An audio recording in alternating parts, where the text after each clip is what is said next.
नमस्कार मंडळी. आपण ज्या अभंगावर विचार विनिमय करत आहोत, जे चिंतन करत, तो अभंग परत एकदा मी वाचून दाखवतो. वाचा नेमावी माझे नामे, मन नेमावे ध्यान संभ्रमे, प्राण नेमावा प्राणायामे, इंद्रिये दमने नेमावी, बुद्धी नेमावी आत्मविवेके, जीवने मावा परमात्मसुखे, इतुके तू आवश्यके, होशी कौतुके मद्रूप.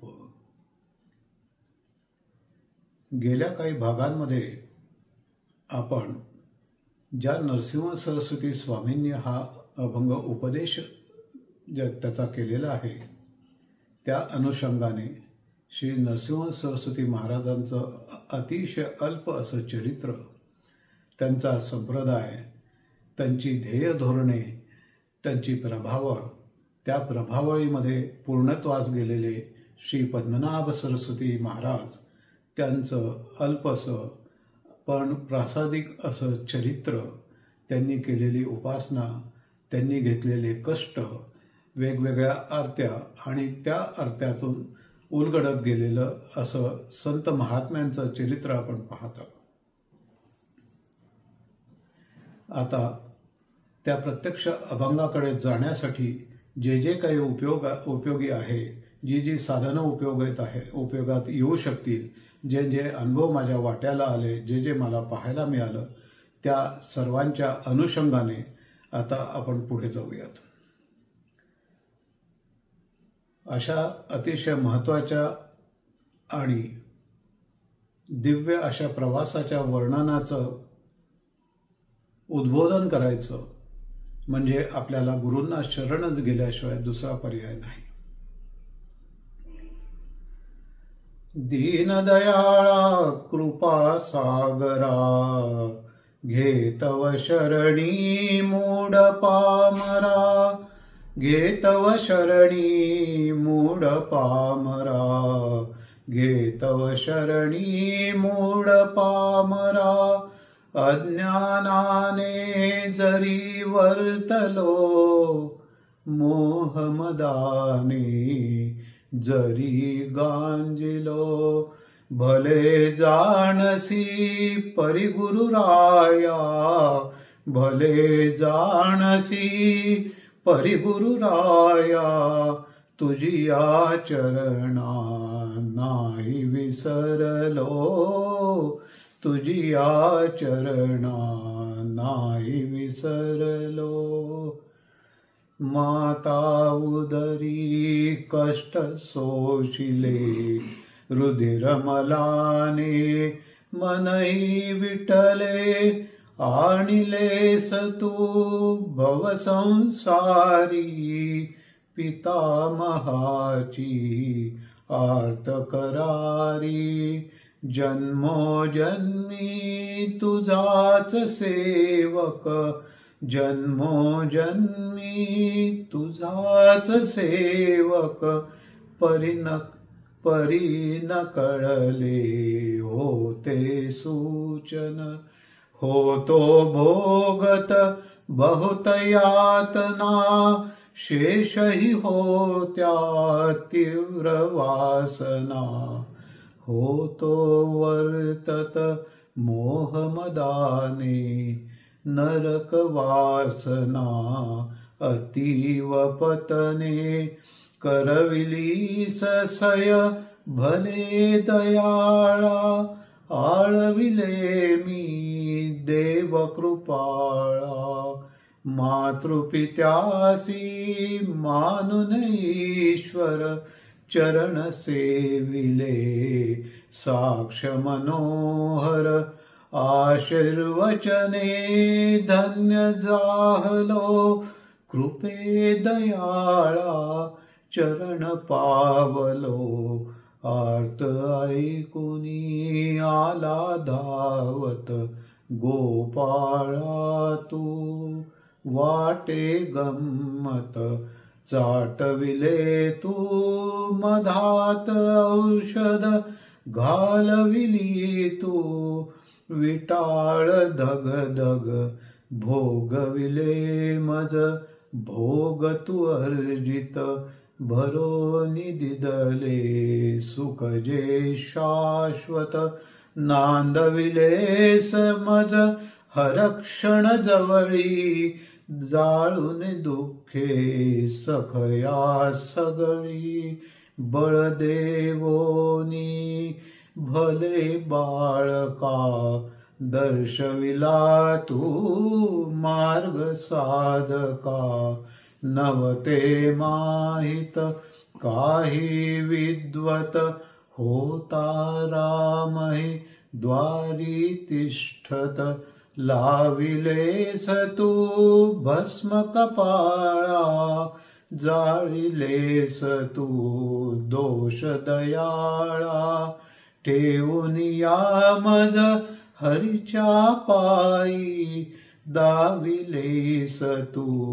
मजसी जननी आर्त जाणुनी पुढे ठाकला रूप जाणुनी दास हरपला माऊलीच ती पूर्ण कृपेची छबी देखिली प्रभु दत्ताची कुळात होती प्रभुची सेवा दासा चरणी बहुत ठेवा मेवा देऊनी गोविंदाने धाडलिये मज गुरुच्या पायी होता मिलन गुरु शिष्याचे नाते जडले अनुरागाचे जवळ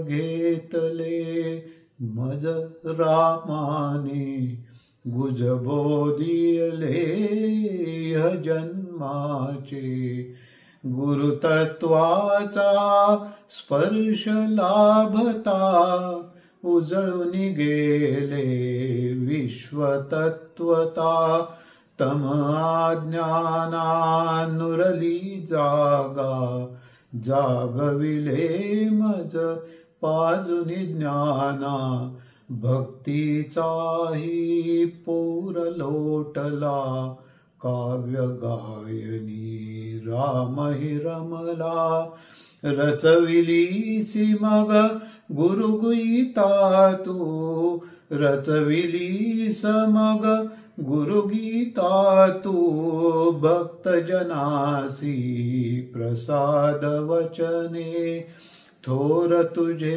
रे भाग्य अनंता बोलिलास तू सत्य अनंता पतिव्रतेचे सत्व जो कोणी विराजिलासी दासा हृदयी भाग्यासी मग उशीर कासया दाविलेस तू मज परमेशा तीर्थ पाजुनी मजसी समर्था भागविलीस तू युगार्थ तृष्णा कळो लागता स्वरूप अनंता भुलविलीस मज काय तू नाथा देह टाकुनी विदीर्ण नश्वर रूप दाविले मज तू शाश्वत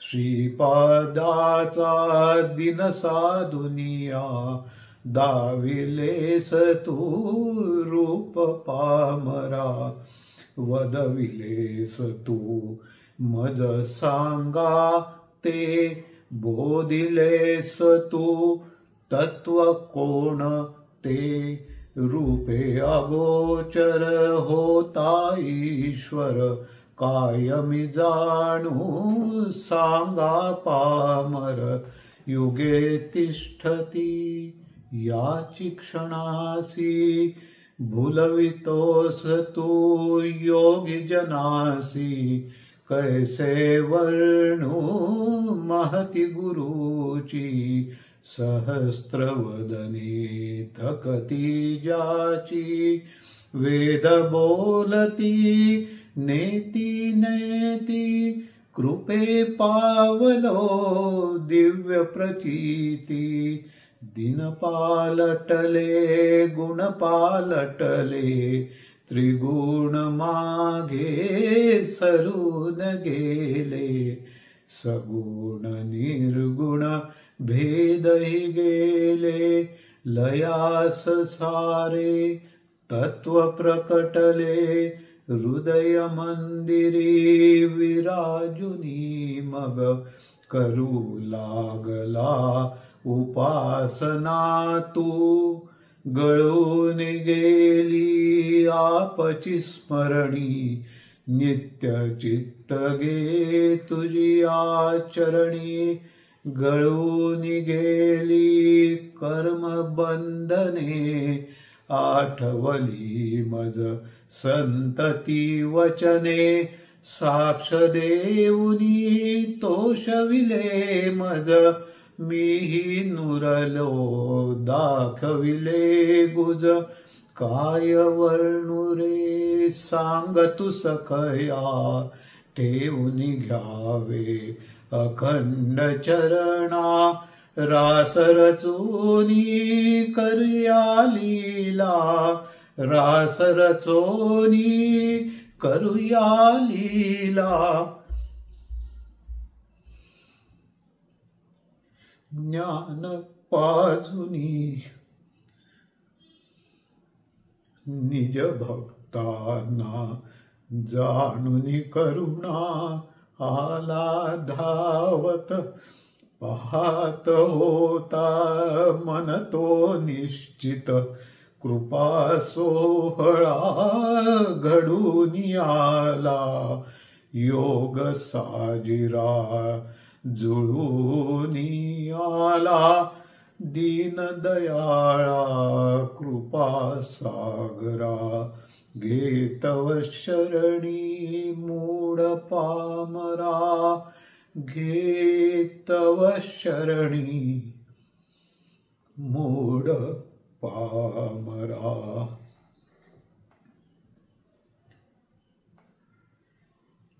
मागच्या वेळी आपण जीवनातील, व्यवसायातील, नोकरीतील आणि अध्यात्मातील नियोजन यावर चर्चा केली. त्याच विषयावर थोडा अधिक प्रकाश टाकत आपण पुढे जाऊया. जानेवारी 1997 मध्ये आळंदीस उत्सवात गेलो असता श्रीरामबुवांचा दादांचा सहवास घडला. त्यांनी मे महिन्यात पद्मनाभ स्वामींच्या पुण्यतिथी उत्सवाच्या वेळी धुळ्यास अनुग्रहासाठी यावे असे सांगितले.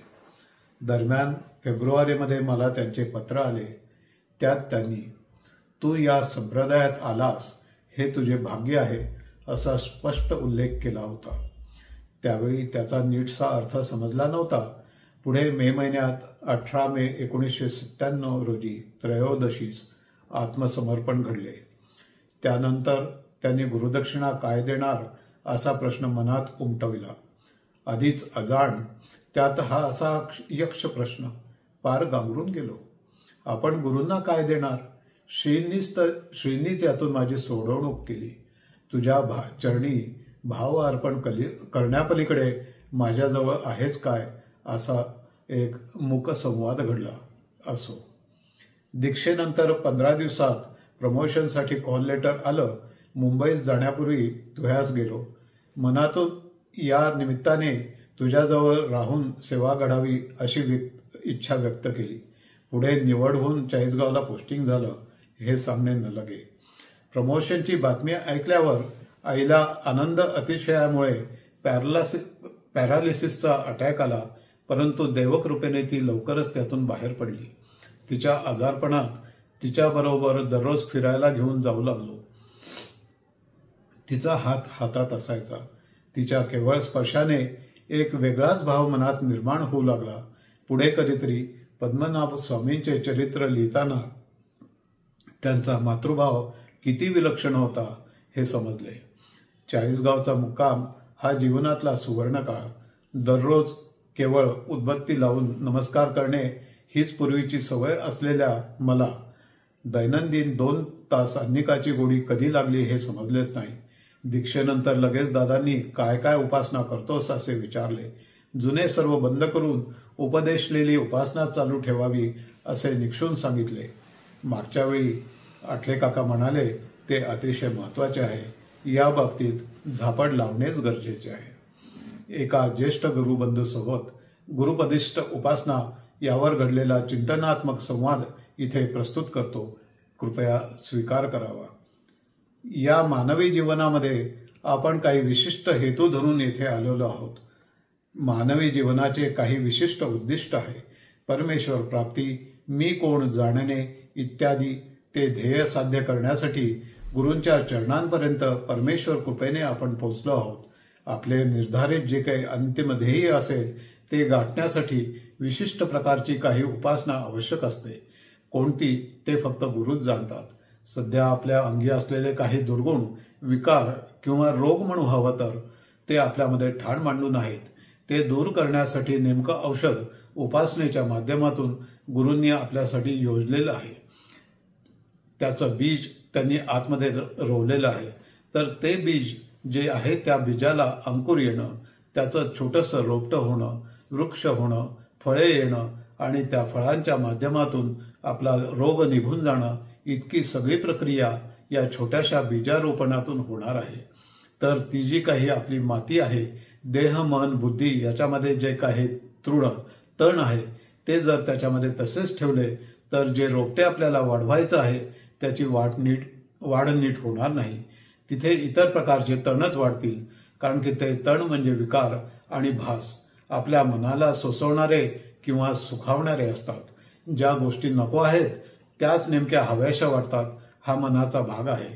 ते तसं राहू नये म्हणून विशिष्ट प्रकारचं औषध व घालून दिलेले पथ्ये स्वीकारायचे असतात, पाळायची असतात. म्हणजेच मग त्याच्यासाठी आपल्याच मनाने उपासना करणे म्हणजे एक प्रकारे तण वाढवल्यासारखे होईल. बीजारोपण करताना गुरु आपले आशीर्वाद संकल्पाने देत असतात, तसेच सानिध्यही देत असतात. स्मरण, पठण, मनन, निदिध्यासन एवढेच आपले कर्तव्य उरते. त्यामुळे अनुग्रहाच्या वेळी श्रीगुरूंनी दिलेली उपासना साधना हे औषध पुरेसं, न्याय्य आणि योग्य आहे अशी खुणगाठ बांधावी. अन्यथा श्रीगुरूंवर अश्रद्धा दाखविल्यासारखे होईल आणि सर्वच व्यर्थ जाईल. एकंदरीत काय, नियमन महत्वाचे. आचार, विचार, आहार ही साधने महत्वाची आहेत. या निमित्ताने भाऊकाका आठले यांनी धुळे येथील चातुर्मासाच्या वेळी सांप्रदायिक परंपरेप्रमाणे 5 जणांना दीक्षा दिली. त्यापूर्वी मला सांगितलेले, लिहून घेतलेले आज्ञापत्र चिंतन, अभ्यास करण्याजोगी आहे.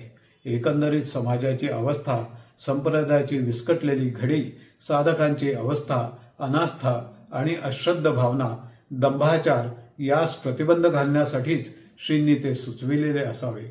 1999 साली गुरुद्वादशीस घडलेला तो प्रसंग अजूनही ताजा आहे आणि उद्बोधकही आहे. महाराजांच्या आज्ञेने श्री महाराजांची आज्ञा आपल्यासमोर प्रस्तुत करतो. श्री नरसिंह सरस्वती सद्गुरुभ्यो नमः. श्री महाराजांची आज्ञा. श्री महाराजांचे कृपे करून मी आज श्री संप्रदाय दीक्षा देण्याची श्री महाराजांना विनंती करीत आहे. श्री महाराजांनी सुचवलेली उपासना आयुष्याच्या शेवटपर्यंत मी अखंडपणे करीन. कोणतीही देहभावना न ठेवण्याचा प्रयत्न करीन. संसारी दुःखे प्रारब्धाचा भोग म्हणून स्वीकारीन. त्याविषयी कोणतीही तक्रार श्री महाराजांपुढे करणार नाही. शुद्ध ज्ञानमार्ग स्वीकारणे हे ब्राह्मण्यपथ म्हणून मी स्वीकारीन. परधन, परस्त्री, परपीडा, परनिंदा मी यापुढे न करण्याचा प्रयत्न करीन. मद्य, मांस यांना मानसिक स्पर्श सुद्धा करणार नाही. माझा वैयक्तिक संसार, ज्यात माझी पत्नी, मुले, भाऊ, बहीण, माता, पिता आणि इतर सर्वजण यांचा समावेश आहे, त्यांना पूर्णपणे सुखी आणि समाधानी ठेवण्याचा मी प्रयत्न करीन. कोणतीही अपेक्षा न करता मी हा संप्रदाय उपासना स्वीकारत आहे. श्री महाराज माझ्या हृदयात आहेत याची जाणीव आज जरी मला नसली तरी ती गोष्ट सत्य आहे, यात मला शंका राहणार नाही. इतरांच्याही हृदयात ते तसेच असतील अशी भावना स्वीकारून मी सर्वांशी तसे वागण्याचा प्रयत्न करीन. श्री महाराज मला आपला म्हणून स्वीकारतील अशी त्यांचे चरणी प्रार्थना. या आज्ञापत्रामध्ये प्रथमच विनंती हा महत्त्वपूर्ण शब्द आलेला आहे. जोपर्यंत आपल्या मनाची उपदेशाची तयारी खात्री झालेली नाही, शरणागतीसाठी भाव निर्माण झालेला नाही, तोपर्यंत दीक्षा हा केवळ उपचारच ठरू शकतो. आज समाजात आपण सामूहिक सार्वजनिक अनुग्रहाची कित्येक उदाहरणे पाहतो. त्यामध्ये केवळ समाज अनुनयामुळे उपदेश घेण्याची उदाहरणे देखील दिसतात. जोपर्यंत गुरु आणि शिष्यांमध्ये भावनिक धागा निर्माण होत नाही, तोपर्यंत त्यांच्यामध्ये संवाद होऊ शकत नाही. संवाद नाही तर सहवास नाही म्हणले की प्रेम कसे उत्पन्न होणार? आपण अतिशय भाग्यवान की गुरूंशी अगदी सहजपणे संवाद साधू शकतो. शंका निरसन करून घेऊन पुढची वाटचाल करू शकतो. संख्येने खूप शिष्य असण्यापेक्षा कमी संख्येत गुणवंत शिष्य निर्माण होणे गरजेचे आहे.